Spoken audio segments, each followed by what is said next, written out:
Hey, let's go for a little trail run. This video is going to be a pretty concise guide for beginners looking to go trail running. I started trail running about a year ago. I'm going to go to the first place I trail ran in the county that I live in and talk through some of the things I've learned in the past year.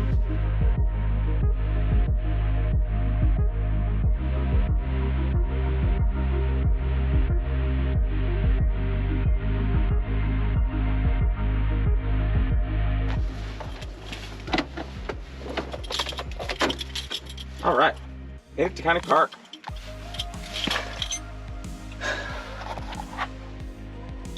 Let's go for a trail run.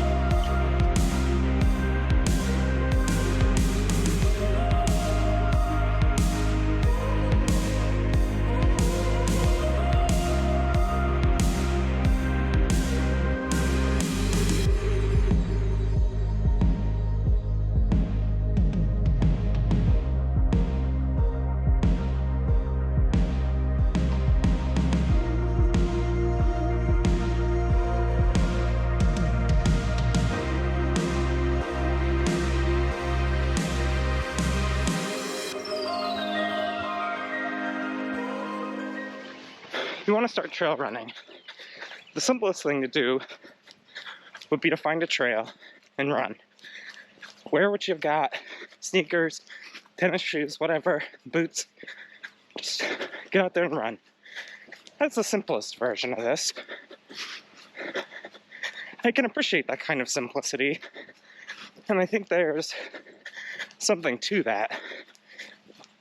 But I know for me at least, I like to get involved in it. I like to make it a thing. I want to learn more about it and immerse myself in it. And I think there are some non-obvious things to me, at least, that I want to share. I want to start with this why trail running. I think it just sounds like running, right? Except on a sidewalk or a paved road, you're on this stuff. Maybe it's gravel, maybe it's just grass and overgrown weeds, but it just seems like running. And in a lot of ways it is. But I think there's some key differences of what makes it fun, at least for me. The first thing is dynamism. When you're running on the trail, it's a lot more dynamic. You can't just zone out and kind of not think about the running. You have to focus on the trail because you don't want to roll an ankle, you don't want to trip and fall. There are roots, rocks, and other things that are trying to bring you down. So you want to keep your focus on running, which I think makes it a fundamentally different sport than road running. And to me, it keeps it fun, it keeps it fresh. I think that it's also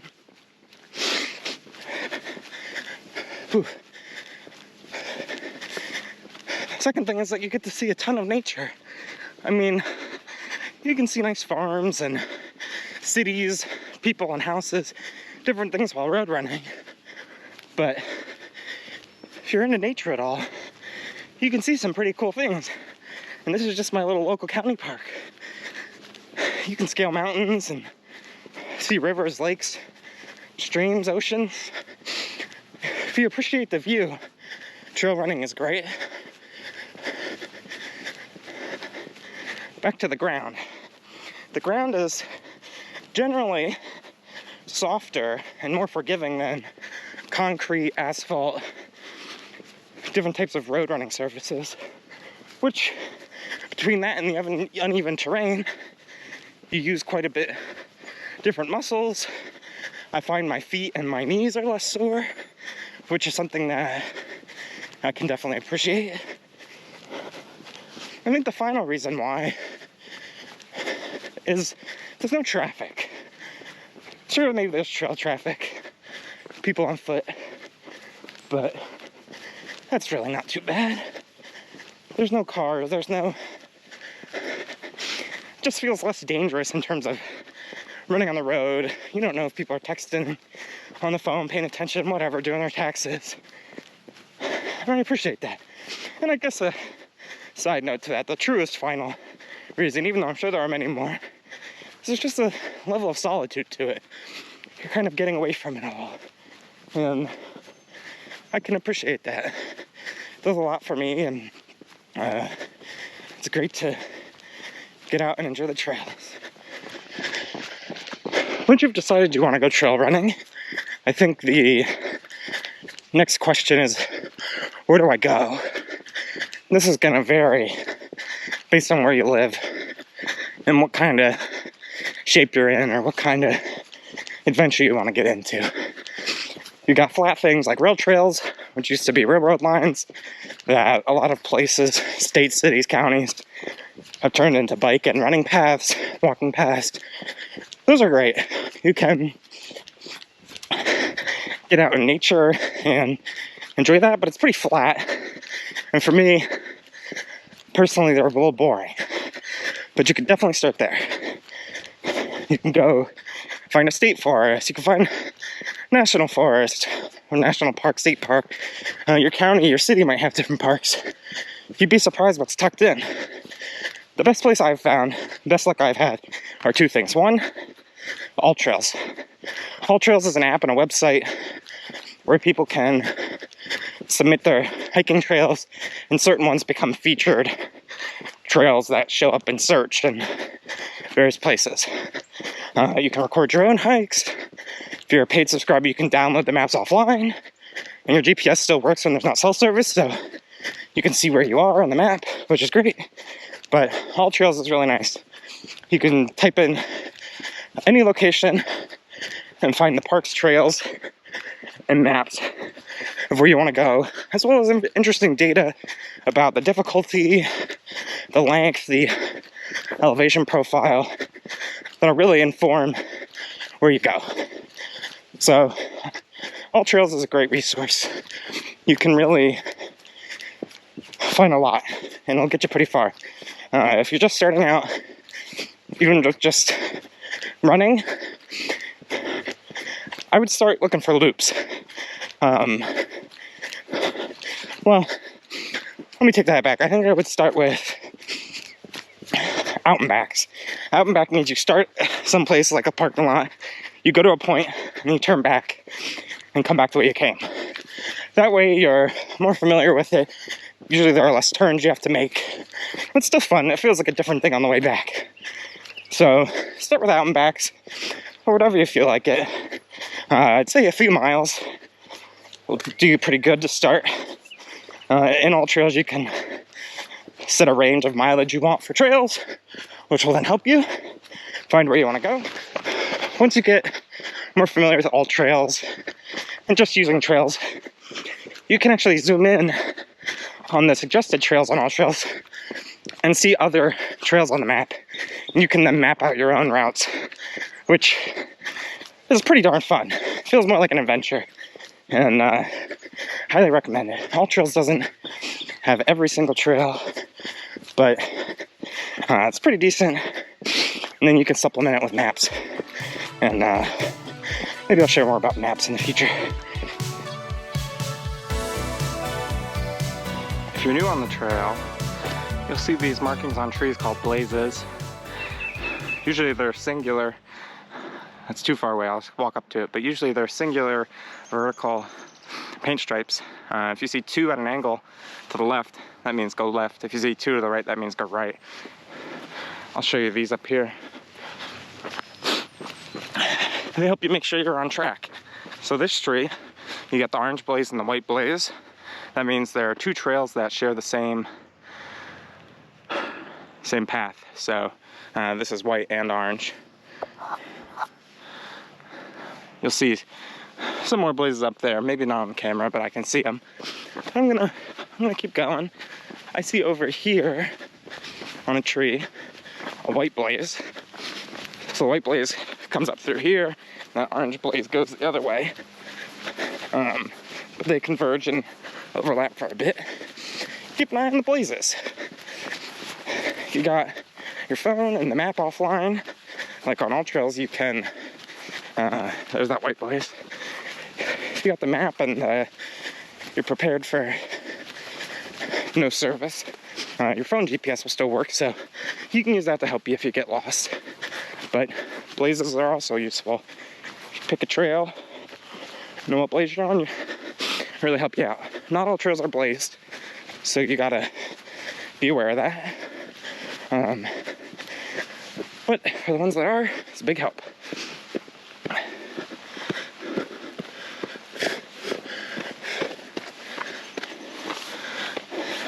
All right, love this bridge.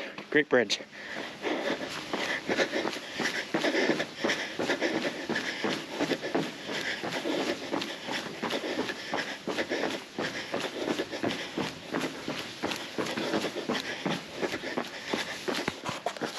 Let's talk about essential gear. Like I said, clothes, shoes, you can just use whatever you got. Sure. Right now, I've got a hat on, otherwise my hair will be in my eyes. Can't stand that, drives me bananas. Got this windbreaker, got a thrift store for 10 bucks. I was cold this morning, it's like in the 50s here, rainy. Put this on, thought it'd be great. Way too hot.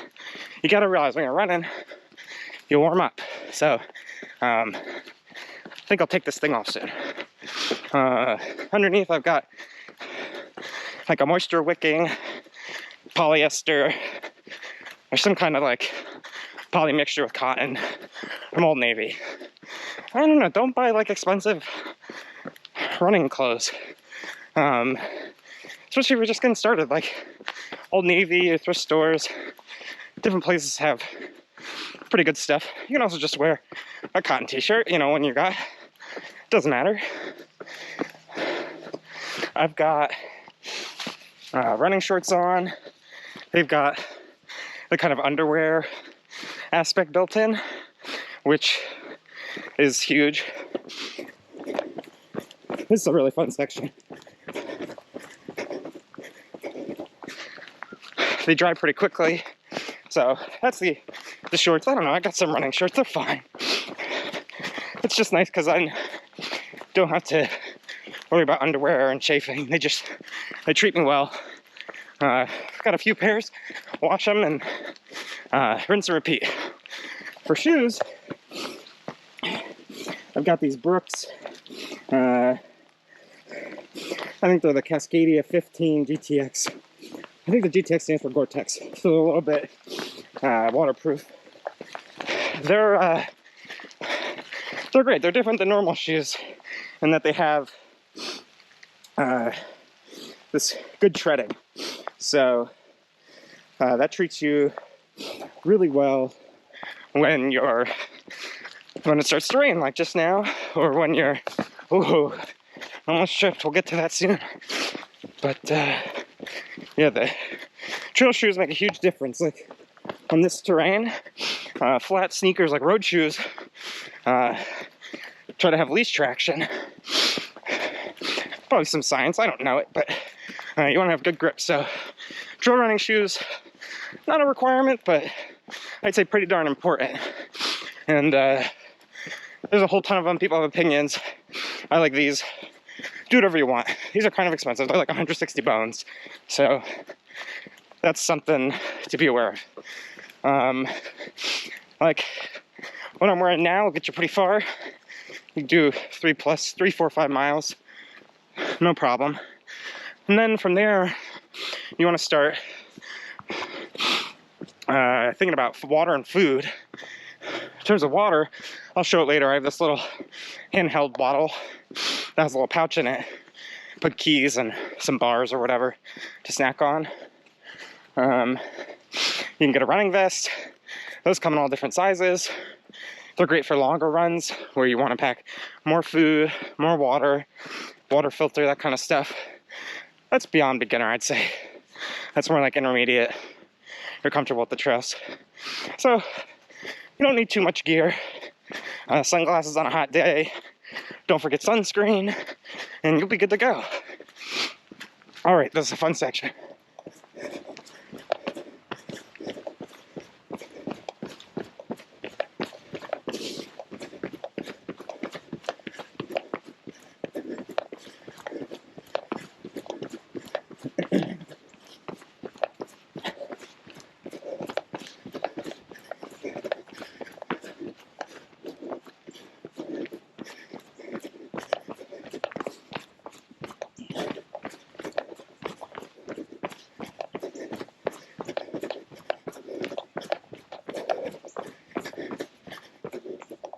All right, that was a good little run. A little wet on the device. I think it'll be fine. I thought of some other stuff in that brief moments.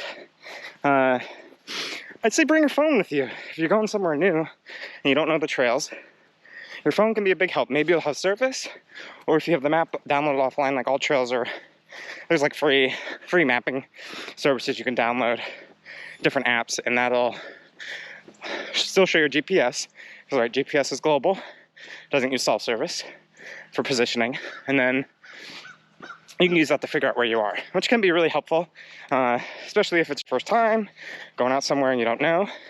Another option is a watch. So I have this Garmin watch. It's something something something. You know how they name these things. What is it? Something 645. I don't freaking know, but it's nice. Uses GPS, tells you your distance. I'm gonna click around on it.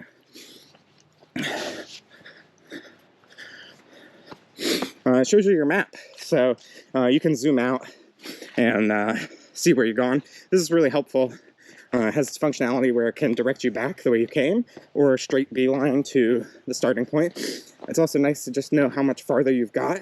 It's got a little tick there to show you how far that length is, so it's 0.2 miles. Pretty useful.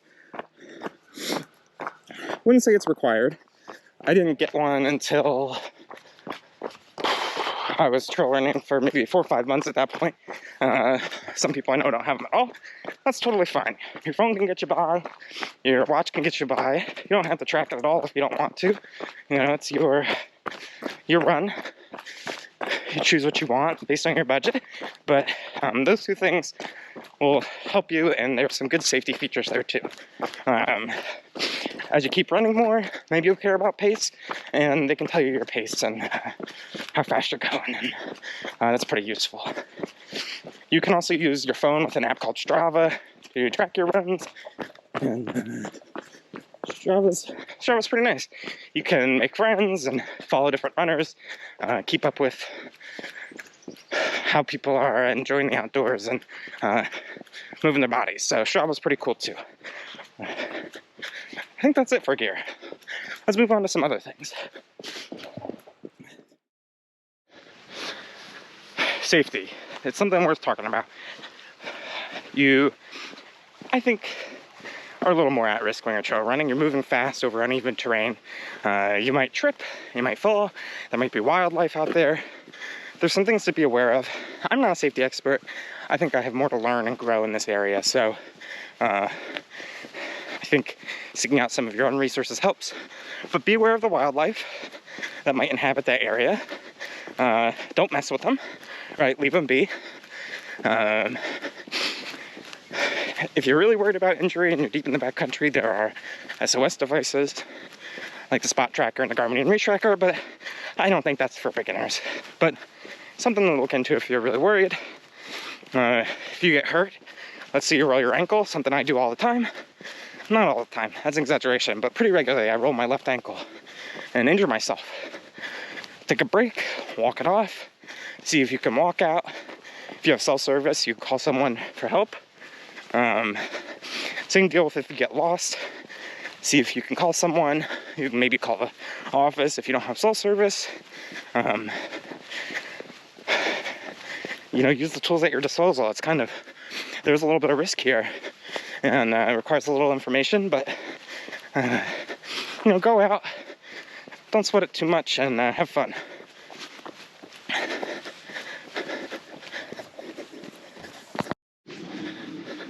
Something that wasn't obvious to me when I was getting started, and I think if I could, I would go and tell past me, is that you can walk.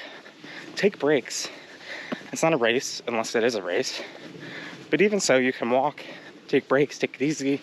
If you're feeling tired, you can have a nice little sit, eat a snack. No one's gonna judge you for it. Don't be so harsh on yourself, and enjoy a little break. A key point of this is when you're going uphill, it takes a lot more energy sometimes to run up a steep incline than it does to just power hike. and it's not even necessarily faster.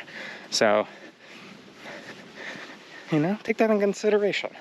You don't have to run every inch of the trail unless that's something you want to do, but it's okay to give yourself permission to slow down and take it easy. Here's a section that I think is really good for power hiking. So, put your hands on your thighs, you can only do one, and push down on your leg when it comes up. And you can just power hike. And then when it gets flat again, you can run.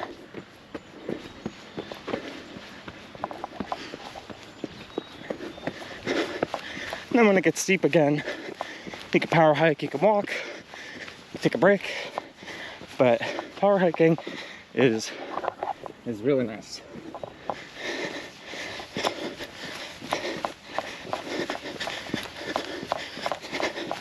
You might come across down trees, different things blocking your way. You know, traversing them is part of the fun.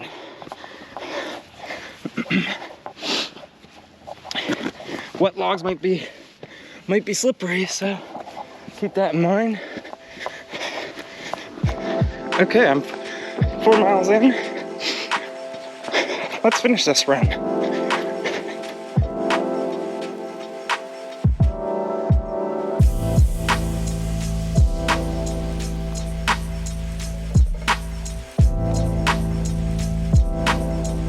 Okay, let's finish strong.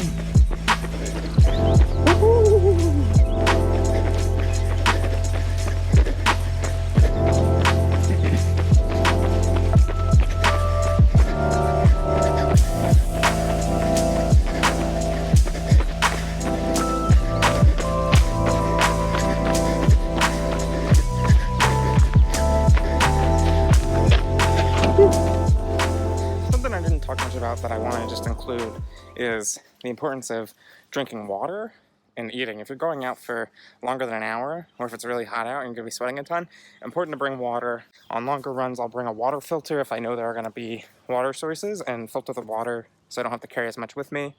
It's really important you drink water and you start to eat. If you start to feel lightheaded or like you're running out of energy, eat something, hopefully like a simple sugar, like some fruit or different bars, and that'll hit your system pretty quick, and you'd be surprised at the second wind you might have. So be sure to eat and hydrate, and after your run, do the same. Drink and eat some food, and take it easy. You earned it. If you're heading out in the evening or the sun's setting, or you're worried that you're going to be out when the sun sets, you want to get a headlamp. It's a little device that you strap to your head. So got the headlamp. Usually the angle is adjustable and you can turn it on. Usually they have different brightness and dimness settings. If it's dimmer, the battery will last longer, so that's something to be aware of. I have a rechargeable one. They make some that use batteries, then you have to replace the batteries, which up to you. And then you can bring spare batteries with you instead of an external battery pack to charge it. But even if you're just getting started, got to be aware of the sun and the timing. Your phone can be a good backup if it has the flashlight app. I think most do. But a headlamp, also called a head torch, can really be a big help.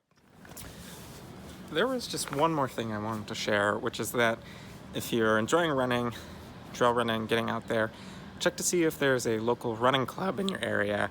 They might trail run, and you might be able to make some friends, get out there, find new places, and make some friends. So yeah, check out your clubs. There are a lot of great ones. Volunteer, help them out, and you can also find races too. Races are a great way to meet people while you're running, before and after. Definitely head out, get out there yourself, enjoy it. That was a fun run. Thanks for going along with me. It's always a blast, even going back to the same place. It's just something great about getting out there. All right, later.